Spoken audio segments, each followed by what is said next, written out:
எங்களை மாதிரி ஒரு நாள் நீங்கள் நல்ல ஆம்பளைங்க தான் இல்லை, உங்கள் அம்மா உங்களை நல்லவங்க தான் பெற்றாங்க. ஒரு நாள் எங்கள் கஷ்டத்தை நீங்கள் அனுபவிச்சு பாருங்க, அதுக்கப்புறம் உங்களுக்கு தெரியும் எங்கள் வலி என்ன, எங்கள் வேதனை என்ன, எங்கள் கஷ்டம் என்ன, எங்கள் துன்பம் என்ன. எங்கே ஒரு ஆப்ரேஷன் இருக்குது, அந்த ஆப்ரேஷன் வந்துட்டு நம்ம 2 காலை விரிச்சிடுவாங்க, நம்ம கை இப்படி பின்னாடி கட்டிடுவாங்க, கட்டிட்ட உடனே தன்னுடைய ஆண் உறுப்பை கட்டிடுவாங்க, கட்டி ஒரு 4 முடி போட்டுருவாங்க, போட்டுட்டு பச்சையாக ஊசி கூட போட மாட்டாங்க. அப்படியே எங்களுக்கு அந்த புண்ணு சொல்லிட்டு வித விதன்னு எண்ணெய் கொதிச்ச எண்ணெய் விதன்னு இருக்கிற எண்ணெய் அதில் ஊற்றுவாங்க. நிறைய காலேஜ் பசங்க பொண்ணுங்க இந்த மாதிரி வந்து போட்டோஸ் கொடுத்து எனக்கு இந்த பையனை பிடிச்சிருக்கு, எனக்கு எப்படியா சேர்த்து வைங்க அப்படின்னு சொன்னதா சொல்லியிருந்தீங்க. காலேஜ் பசங்களோட பெண்கள் தான் அதிகம். நீ ஏன் உன்னை அவங்ககிட்ட கொடுத்தன்னு கேட்பேன், ஒவ்வொன்றும் ஒப்பாரி வைக்கும். ஏன் அவங்க வராங்கன்னா 100க்கு 20 பேர் தான் பாலியலுக்கும் யாசகத்துக்கும் போறாங்க. ஏன்னா சில பேர் அப்படிதான் இருக்காங்க. ஏன்னு கேட்டா என்னெல்லாம் சாவடிச்சுட்டானுங்க, சாவுற வழியை கொடுத்துட்டு போனானுங்க. கமெண்ட்ல போடுறாங்க, நீங்க பாக்குறீங்கல்ல, நான் கஷ்டப்பட்ட அந்த பாதை அவன் நினைக்கல, அவன் வாய்க்கு வந்த மாதிரி போடுறான். இவ்வளவு இக்கட்டான சூழ்நிலைகள்லாம் சொல்லி உங்களுக்கு உடல் நிறைய பிரச்சனை, இந்த மாதிரி சூழ்நிலையில உங்களுடைய கணவர் வந்து எந்த அளவுக்கு சப்போர்ட்டா இருக்காரு? என்னுடைய அம்மாவுக்கு அப்புறம் அவங்க, எங்க அம்மா தான். என் மனசுக்குள்ள ஒரு ஆசை இருக்கு, எனக்கு அப்புறம் என் வீட்டுக்காரர் துணை இருக்கணும்ல. உலகம் எவ்வளவுக்கு எவ்வளவு கெட்டு போதோ அவ்வளவுக்கு உலகம் அழிவு நோய்க்கு தான் போயிட்டு இருக்கு. பெத்த பிள்ளையே வந்து தகப்பங்கர படுக்க கூப்பிடுறான், அப்புறம் ஏன்பா உலகம் அழியாது? 2032 உலகம் கண்டிப்பாக அழியும்.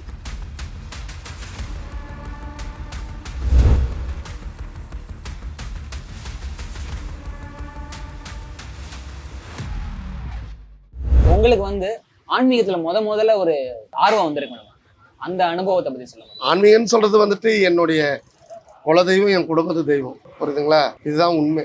ஆன்மீகம் நினைக்கிறவங்களுக்கு ஆன்மீகம், ஆன்மீகம் இல்லைன்றவங்களுக்கு ஆன்மீகம். அவங்கவுங்களுக்கு எல்லாருக்குமே இந்த உலகத்துல படித்த மனுஷன் எல்லாருக்கும் ஒரு தெய்வத்து மேல ஒரு கடவுள் மேல நம்பிக்கை உண்டு, புரியுதுங்களா? நான் எல்லா கடவுளையும் கும்பிடுவேன், நீங்க பார்க்கும்போதே உங்களுக்கு தெரியும், புரியுதுங்களா? நாகூர் ஆண்டவர் படம் வச்சிருக்கேன், மாதா வச்சிருக்கிறேன், நான் எல்லாரையுமே கும்பிடுவேன். எனக்கு எல்லாருமே ரொம்ப பிடிக்கும். அதுலேருந்து 7 வயசுலேருந்து என்னுடைய 5 வயசுலேருந்து 7 வயசுலேருந்து என்னுடைய பயணங்கள் தொடங்க ஆரம்பிச்சு ஆன்மீகத்தில் இன்னைக்கு ஆன்மீக அரசியாவே சொல்லிட்டு ஆரம்பிச்சிட்டாங்க. எனக்கு ஆன்மீக அரசின் பட்டமும் கொடுத்துட்டாங்க. எனக்கு இப்போ இந்த ஏரியா மக்களுக்கு நீங்க என்ன மாதிரியான இதெல்லாம் பண்ணிக்கிட்டு இருக்கீங்க? நான் 160 பேர் படிக்க வைக்கிறேன். படிக்க வச்சவங்களுக்கு சொல்லட்டுமா? டாக்டருக்கு படிக்க வச்சிருக்கேன், ஏரமெட் படிக்க வச்சிருக்கிறேன், வக்கீலுக்கு படிக்க வச்சிருக்கேன், இன்ஜினியருக்கு படிக்க வச்சிருக்கேன், பிகாம் படிக்க வச்சிருக்கேன், பிகாம் ஜெனரல் படிக்க வச்சிருக்கேன், எல்லாத்துலேயும் படிக்க வச்சிருக்கேன். ஆனால் யாருமே நன்றி இல்லாமல் பார்க்க முடியும். அது தேலோட குணம், கொற்ற குணம், தாங்கரோட குணம், நம்ம குணம். திருநங்கைகளுக்கே அப்படிதான். ஏமாறுறது நாங்கள், ஏமாத்துறது அவங்க. சின்னன்ற ஒரு பாசம் இருக்கு, ஆனால் அது உள்ளே போய் பார்த்தா தான் 0 வட்டத்தில் பெரிய வேஷமே இருக்கும், அங்கே பாசம் இருக்காது. அவனுடைய புரிதல் முடிஞ்சோடனே, அவனுடைய வேலை முடிஞ்சோடனே, எவனாக இருந்தாலும் சரி, யாராக இருந்தாலுமே சரி, அவன் வேலை முன்னே தான் நம்மக்கிட்ட தேடி வருவாங்க. அவன் வேலை முடிஞ்சோன்னு நம்மளுக்கும் அவங்களுக்கும் ஒன்றுமே சம்மந்தம் கிடையாது. இப்பத்தி ஜென்ரேஷன் அதுதான், வருங்கால ஜென்ரேஷனும் அதுதான். உலகம் எவ்வளவுக்கு எவ்வளவு கெட்டு போதோ அவ்வளோத்துக்கு உலகம் அழிவு நோய்க்கு தான் போயிட்டு இருக்கு. தந்தி நியூஸ் பார்த்தீங்களா? அன்னைக்கு போட்டிருந்தாங்க பார்த்தீங்களா? 2032 உலகம் கண்டிப்பாக அழியும், விஞ்ஞானிகள் கைவிரிப்பு. நான் அதை அப்பயே சொல்லிட்டு விட்டு அவ்வளோ. மக்கா மதினா எவ்வளோ புனிதமான இடம், மக்கா மனிதன் சொல்றது புனிதமான இடம். அங்கே பாரு எவ்வளோ இஸ்லாமியர் இறந்துருக்காங்க, ஆண்டவனுடைய பாதத்தில் போய் சேர்ந்துருக்காங்க. ரோடெல்லாம் பாடியாக தான் இருக்குது, மனசு வலிக்குது. இந்த கள்ள சாராயத்தால் 60 பேர் செத்தாங்க. ஒரு உயிர்னா சும்மாவா? படைக்கிறது மட்டும்தான் கடவுள். தாய் சுமக்கிறாங்க, தகப்பன் உருவாக்குறான், இதுதான் உண்மை. ஆனால் உயிரை எடுக்கிறாங்க பாருங்க. இதெல்லாம் நான் சமீபத்தோட பேசி அமிச்சேன். தயவு செய்து நான் மக்களுக்கு சொன்னேன், கள்ளச்சாராயன்னு போகாதீங்க. இந்த கள்ளச்சாராயத்தை நான் வந்துட்டு ரொம்ப மனசுரி அவங்களுடைய ஆத்மா சாந்தி அடையணும். அவங்களுக்கு அந்த பாடியை எரிக்கிறதுக்கு பார்த்தீங்களா, எல்லாம் வரிசை எடுத்தாங்க. அந்த மழை கூட கண்ணீராக வடிச்சிச்சு. இவ்வளோ உயிரை கொத்து கொத்தா வாரிட்டு போகிறாங்களேன்னு. அந்த மாதிரி நம்ம மக்கள் வந்துட்டு நிறைய பேர் வந்து கர்மம், இந்த ஏமாத்துறது, மற்றவங்களை ஏமாற்றி நம்ம வாடுறது, முன்ன இருக்கிறவங்களை தள்ளிட்டு பின்னாடி இருக்கிறவங்க வந்து நிற்கணும், அப்படிலாம் இருக்கவே கூடாது. நம்மளுடைய உழைப்பு நம்மளுக்கு உயிரை தரும். என்னை பொறுத்த வரைக்கும் அதுதான். என்னை கூட தான் எவ்வளோ நான் இங்கே பேசுகிறாங்க, கமெண்டில் போடுறாங்க, நீங்கள் பார்க்குறீங்களே. நான் கஷ்டப்பட்ட அந்த பாதையை அவன் நினைக்கல, அவன் வாய்க்கு வந்த மாதிரி போடுறான். என்னடா மற்றவங்க கஷ்டப்படுவாங்கன்னு யோசிக்கல. அது ஒருத்த பொண்ணு மற்றவன் அதான் சொல்லுவாங்களே, மாடு புல் தூண்டுற இடத்துல இருந்தால் புல் தூண்டுற புத்தி வரும். பேர் சொல்லாத ரேவதி இருந்தால் பீ தூண்டுற புத்தி. அந்த மாதிரி தான் நிறைய பேர். ஒருத்தர் காமிக்கிறாங்க, அவர் உயிர் போகிறதுக்கு 10 நிமிஷத்துக்கு முன்னாடி அவர் வாயில் கையை விட்டு வாந்தி எடுக்கிறார். தயவு செய்து கள்ள சாராயம் காசுறவங்களெல்லாம் கடுமையான நடவடிக்கை எடுங்க. மக்களை நம்மளால முடிஞ்ச வரைக்கும் தான் காப்பாற்ற முடியும். அவங்க அதை கொண்டு மேற்கொண்டு போய் குடிக்கிறான்னு நம்ம எதுவும் சொல்ல முடியாது. புரியுதுங்களா? தாய் தகப்பனை இழந்த பிள்ளைங்க இருக்குது. அதெல்லாம் பார்க்கும்போது எனக்கு ரொம்ப கஷ்டமாக இருக்குது. உண்மைக்கு நான் ரொம்ப வருத்தப்படுறேன். புரியுதுங்களா? என்னால் முடிஞ்ச உதவி கண்டிப்பாக அந்த பிள்ளைங்களுக்கு நான் செய்யணும்னு மனசில் நினச்சிருக்கேன். கண்டிப்பாக போய் செய்வேன். இப்போ நிறைய டிரான்ஸ்ஜெண்டர் வந்து நிறைய துறையில சாதிச்சுக்கிட்டு இருக்காங்க. கண்டிப்பாக ஒரு சில பேர் வந்து இருக்காங்க. அவங்களுக்கு நீங்க கொடுக்க நான் என்ன சொல்றேன்னா, அரசாங்கம் எல்லாரும் படிச்சிருக்காங்க. படிக்காதவங்களுக்கு ஒரு கார்பரேஷன் வேலை வச்சா கொடுக்கலாம், கௌரவமா இருக்கும். கார்பரேஷன்ல புக் எடுத்துட்டு போய் கொடுக்குற வேலை, பெருக்கிற வேலை அப்படி கொடுக்கலாம். படிச்சவங்களுக்கு அந்த துறையில கொடுக்குறாங்க. அந்த மாதிரி இப்போ எவ்வளோ திருநங்கை கடையெல்லாம் போட ஆரம்பிச்சிட்டாங்க. சில பேர் கோயிலில் உட்காந்துட்டாங்க, சில பேர் ஆஃபீஸில் வேலை செய்கிறாங்க, சில பேர் பியூட்டிஷியன் வச்சு செய்கிறாங்க, சில பேர் 100க்கு 20 பேர் தான் பாலியலுக்கும் யாசகத்துக்கும் போகிறாங்க. ஏன்னா சில பேர் அப்படியே தான் இருக்காங்க. ஏன்னு கேட்டால் தள்ளப்படுறாங்க. ஒரு 4 நாள் வேலை கொடுக்காங்க, 4வது நாள் ஓனர் மேலேருந்து கீழே வரைக்கும் பார்க்குறான். அவனுடைய கண்கள், அவனுடைய பார்வைகள் காம பார்வையாக போயிடுது. அப்போ நாங்கள் என்ன பண்ணுறது? எல்லாம் போராடி தான் வரோம். இப்போ குரூப் 1ல எங்கள் திருநங்கை ஒன்று பாஸ் ஆகிருக்குது. கோர்ட்டில் போராடி இருக்கிறாங்க. அனு என் பொண்ணு, வெளியெல்லாம் யாரும் கிடையாது, என் பொண்ணு தான். என் பொண்ணுல ஐடியில் எத்தனையோ பேர் சாதிக்கிறாங்க. ஒரு பொண்ணு யூஎஸ்ல இருக்கிறா, என் பொண்ணு. ஒரு பொண்ணு மலேசியாவில் இருக்கிறா, ஒரு பொண்ணு விஜய் டிவியில் இருக்கிறா. புரியுதுங்களா? நிறைய பேர் படிக்கணும்னு சொல்கிறாங்க. 4 திருநங்கைகளை அட்வொகேட் படிக்க வச்சிருக்கிறேன். ஏன்னா நான் படிக்க ஆசைப்பட்ட படிப்பது. புரியுதுங்களா? அட்வொகேட்டை மட்டும் நான் 16 பேர் படிக்க வச்சு பாஸ் ஆகி 2.5 பேர் முடிச்சு கொடுத்துருக்கேன். நீங்கள் அட்வொகேட் ஆகணும்னு ஆசைப்பட்டீங்க, அது ஏன் அது படிக்க விடலை? அப்பா இறந்துட்டாரு. நான் சொன்னேன், கிண்டல் கேலி தப்பான ஒரு மாதிரி அண்ணனுங்களாம், ஸ்கூல் படிக்கிற அண்ணனுங்களாம் ஒரு மாதிரி இது பண்ணுவாங்க. அதெல்லாம் நம்மளுக்கு வந்து மனசு கஷ்டமாயே படிப்பை விட்டுட்டு அதோட தான் நான் இப்படி வந்துட்டேன். இதுலேயும் என்னுடைய பயணங்கள் தொடர்ந்துட்டு தான் இருக்குது. நான் படிக்க அவங்களெல்லாம் நான் படிக்க வச்சேன். ஆனால் அவங்க நம்மளை பார்க்கல. பரவாயில்ல, கடவுள் ஒருத்தர் இருக்கிறான். கேமரா இல்லாமல் பார்க்கறது கடவுள் மட்டும்தான். அதில் யாராலையும் தப்பிக்க முடியாது. நீயும் தப்பிக்க முடியாது, நானும் தப்பிக்க முடியாது. உண்மை இதுதான். நிறைய காலேஜ் பசங்க பொண்ணுங்க இந்த மாதிரி வந்து போட்டோஸ் கொடுத்து எனக்கு இந்த பையனை பிடிச்சிருக்கு, எனக்கு எப்படியா சேர்த்து வைங்க அப்படின்னு சொன்னதா சொல்லியிருந்தீங்க. காலேஜ் பசங்களோட பெண்கள் தான் அதிகம். நேற்று கூட 4 பொண்ணு வந்திருந்தாங்க. ஏன் அவங்க வராங்கன்னா, இவனுங்க ஒழுங்கா இருந்தால் அவங்க வர வேண்டிய அவசியம் கிடையாது. நீங்க வாங்கணும், நான் கூப்பிடல. நல்லா பேசுறானுங்க, நல்லா பழகுறானுங்க. நான் சொல்லாமல் சொல்றேன். அவங்க கிட்ட என்னென்ன சாப்பிடணுமோ எல்லாம் சாப்பிட்டு வீட்டில் திட்டுறாங்க. உங்க கேஸ் வேற, எங்க கேஸ். அந்த பொண்ணுங்க அழும்போது மனசு வலிக்குது மகனி, ரொம்ப வலிக்குது. நான் நிறைய விஷயத்துல பேட்டி கொடுத்துருக்கேன். தயவு செய்து லவ் பண்றவங்க பெண்களை ஏமாத்தாதீங்க. புரியுதுங்களா? பெண்கள்னு சொல்றது புனிதமானவங்க, தாய்க்கு சமமானவங்க தான் பெண்கள். அல்பத்துக்கும் சொல்பத்துக்கும் அவங்கள வந்துட்டு 1 யூஸ் கிளாஸாக யூஸ் பண்ணாதீங்க. நான் அதுதான் சொல்லுவேன். காலேஜ் படிக்கிற பசங்க ஜாலிக்காக கூப்பிட்றானுங்க, ஃப்ரெண்ட்லியாக லவ் பண்ணுறேன் அப்படின்னு சொல்லிட்டு அது அவங்களுடைய இது. நம்ம அதுக்கு அதிகாரம் கிடையாது. இருந்தாலும் உனக்குன்னு ஆண்டவன் கொடுக்கும், ஏமாத்தாதீங்க. அந்த வலி வேதனை உங்களுக்கு இருக்காது, ஆனால் அவங்களுக்கு இருக்கும். காலத்துக்கும் அவங்க மனசில் இருக்கும், நம்ம லவ் பண்ணோம் இப்படி நம்ம பழகிற வரைக்கும் பழகிட்டு ஏமாற்றிட்டு நம்மளை விட்டு போயிட்டானே அப்படின்னு அந்த உள் மனசு அவங்களுக்கு குத்தும். ஆனால் நீங்கள் ஆம்பளைங்க அப்படி கிடையாது. நீங்கள் எங்கே வேணாலும் ஜிப்பா ஊற்றிக்கிங்க. நான் உண்மையை சொல்கிறேன். பெண்களுக்காக நான் சப்போர்ட் பண்ணி பேசுகிறேன். அதே மாதிரி ஆண்களுக்கும் சொல்கிறேன். புரியுதுங்களா? உண்மையாக லவ் பண்ணுற ஆம்பளை பசங்க பெண்கள் ஏமாத்தாதீங்க. அது சில பெண்கள்லாம் பண்ணுறாங்க. அது எப்படின்னா வந்துட்டு அவங்க கிட்ட பேக்கெட் மணி இருக்குதா. இப்போது உதாரணத்துக்கு ஒன்று சொல்கிறேன். என் குடும்பத்தில் நடந்தது இது. இப்போ ஒருத்தர் டியோவில் போகிறாருன்னா, ஒரு லவ் பண்ணுறாங்க. அவன் நல்லா ஆப்பிள் ஃபோனு பல்சரில் போவான், இல்லை R15 போவான். அந்த டியோவில் போகிற கழுத்து பொண்ணுக்கு பல்சரை பார்க்கும். அப்போல்லாம் தயவுசெய்து நீங்களும் ஏமாத்தாதீங்க. ஆசைப்பட்ட பையனை வந்து ஏமாத்தாதீங்க. புரியுதுங்களா? கடவுள் நம்மளுக்கு என்ன கொடுப்பாரோ அதுதான் கொடுப்பாரு. அந்த மாதிரி பசங்களுக்கு புரிதல் வந்து கொஞ்சம் கம்மியா இருக்கும். ஆன்மீகமா இருக்கணும் சரி, பில்லி சொன்னீங்க. கண்டிப்பா அவங்க வந்து உங்கள்கிட்ட பேசக்கூடிய வார்த்தைகள் என்ன மாதிரி இருக்கும்? அம்மா, இந்த மாதிரி நான் ஒரு பையனை விரும்பினேன், எனக்கு எல்லாம் தெரியுமான்னு சொல்றது. அவ்வளவுதான். ஒரே வார்த்தை, எல்லாம் தெரியுமா. நீ ஏன் உன்னை அவங்ககிட்ட கொடுத்தேன்னு கேட்பேன். ஓன்னு ஒப்பாரி வைக்கும். அழுவும். நான் என்ன பேச முடியும்? குழந்தை பெக்கலாலும் நாங்களும் தாய் தான்ல. ஓன்னு அழுவும். மனசு கஷ்டமா இருக்கும். சரி இப்போ நான் அம்மாவோட பூஜை பண்ணுறேன். அவன் எப்போ வந்து பேசுவான்? பெத்து 10 மாதம் வளர்த்து ஆளாக்கின தாயெல்லாம் மறந்துடுவாளுங்க. அவன் எப்போ வந்து பேசுவான்? நல்லா இருக்கியா, சாப்பிட்டியா? அவன் இவன் 1,00,000 ரூபாய் செலவு பண்ணாலும் அவன் 1 ரூபாய் செலவு பண்ண எதிர்பார்ப்பான். அதுதான் பெண்களுடைய மனசு. அதை புரிஞ்சுக்க மாட்டேன்றானுங்க. சில பேர் பைக்கில் போகும்போது நான் பார்ப்பேன், இப்படி கட்டி பிடிச்சிட்டு போவாங்க R15. நான் இப்போ கடவுளே இவங்க கடைசி வரைக்கும் கல்யாணம் பண்ணிட்டு சந்தோஷமா இருக்கணும், புரியுங்களா? அதுவே நான் ஒரு 2 மாதம் பொறுத்தவரை வேற ஒரு பொண்ணு அவங்க கூட கட்டி பிடிச்சி உட்காந்துட்டு போகுது. அது சகோதரியாக இருக்கலாம், எல்லாமே இருக்கலாம். நான் தப்பாக சொல்லக்கூடாது, இதில் தப்பாக பேசியிருந்தா மன்னிச்சுட்டுங்க, அதையும் நான் சொல்லிடுறேன். அந்த மாதிரி ஏமாத்தாதீங்க, உண்மையாக பழகுங்க, உண்மையாக இருங்க. மனைவிங்களுக்கு துரோகம் பண்ணாதீங்க, மனைவிங்களும் புருஷமாருக்கு துரோகம் பண்ணாதீங்க. எல்லாருக்கும் ஒரு குறைபாடுகள் இருக்கும். ப்ளஸ்ஸை மைனஸாக வச்சக்கூடாது, மைனஸை ப்ளஸ்ஸாக வச்சக்கூடாது. இதுதான் உண்மை.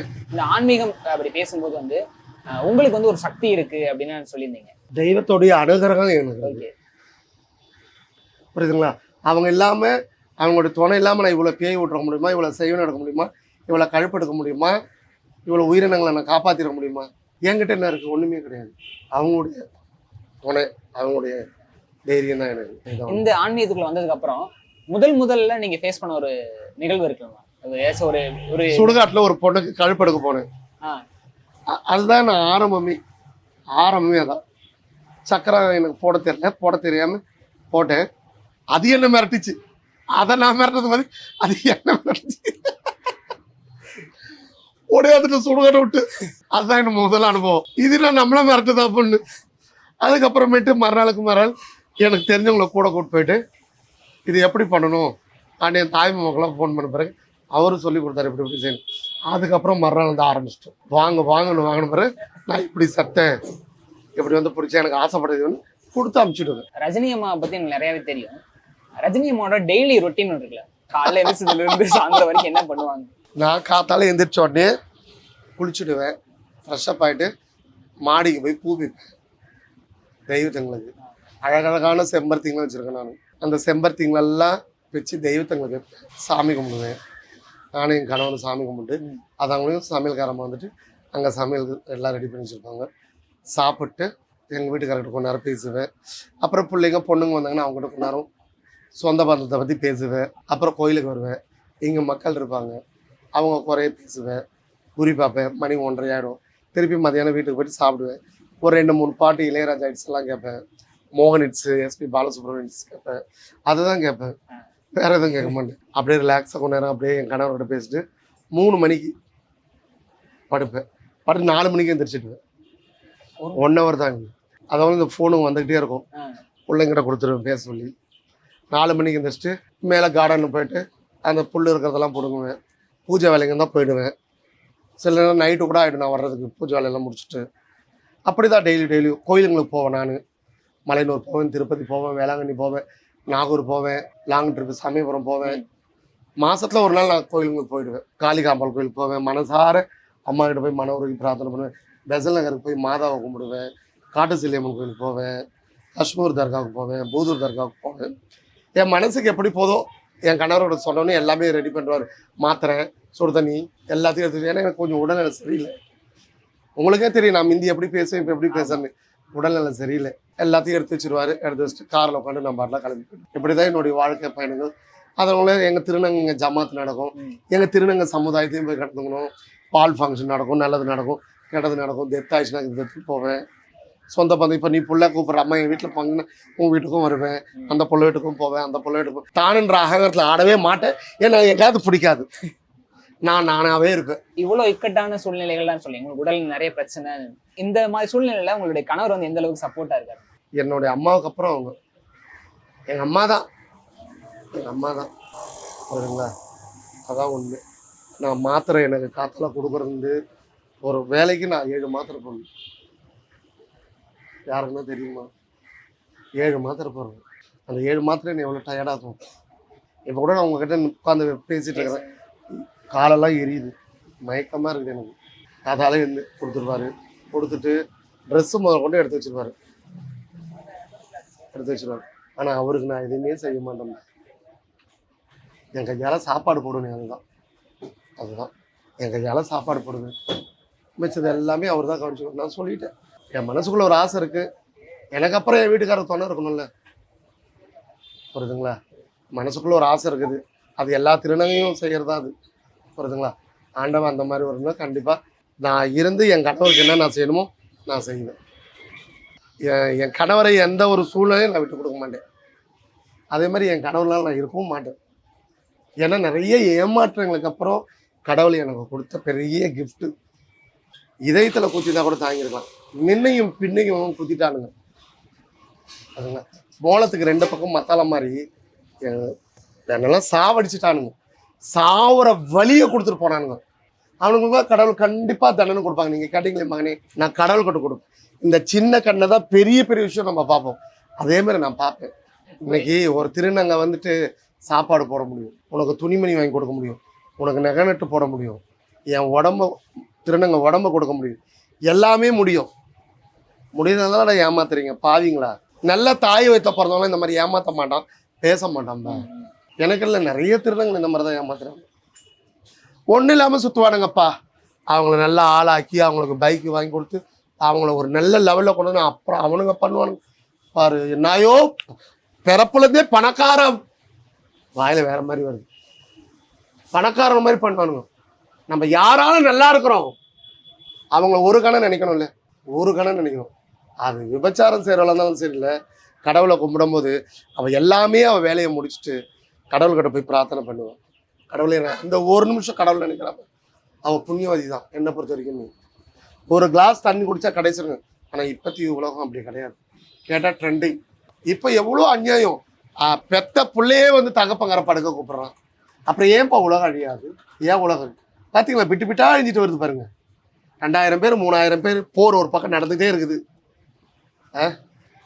அதில் 70,000 80,000 பேர் செத்துட்டாங்க. அதெல்லாம் உயிர். ஒருத்தர் விட்டு பிரியும் போது அந்த வலி வேதனை என்னன்னு எங்களுக்கு தெரியும், மற்றவங்களுக்கு தெரியுமா தெரியாதுன்னு எங்களுக்கு தெரியாது. ஏன்னா அந்த அன்பு பண்பு பாசத்துக்காக ஏங்கி ஏங்கி ஏங்கி ஏங்கி என் வாழ்க்கையெல்லாம் முடிஞ்சிச்சுப்பா. ஆனால் நான் கடவுள்கிட்ட அப்பா நான் வேணேன், ஒரு 4 ஏமாற்றங்கள் கடவுளே நான் சாவர காலமாச்சு நிம்மதியாக இருக்கணும். ஒருவேளை கடவுள் அதனால தான் எனக்கு நல்ல காலத்தை எனக்கு கொடுத்தாரா என்னன்னு எனக்கு தெரியாது. மனசு வலியோடு இந்த வார்த்தையை நான் சொல்கிறேன். யாரையும் ஏமாத்தாதீங்க தயவுசெய்து. நான் கையெடுத்து கும்பிட்றேன். திருநங்கைகளே ஏமாத்தாதீங்க, பாவங்க. அவங்களோட வேதனைலாம் உங்களுக்கு தெரியாது.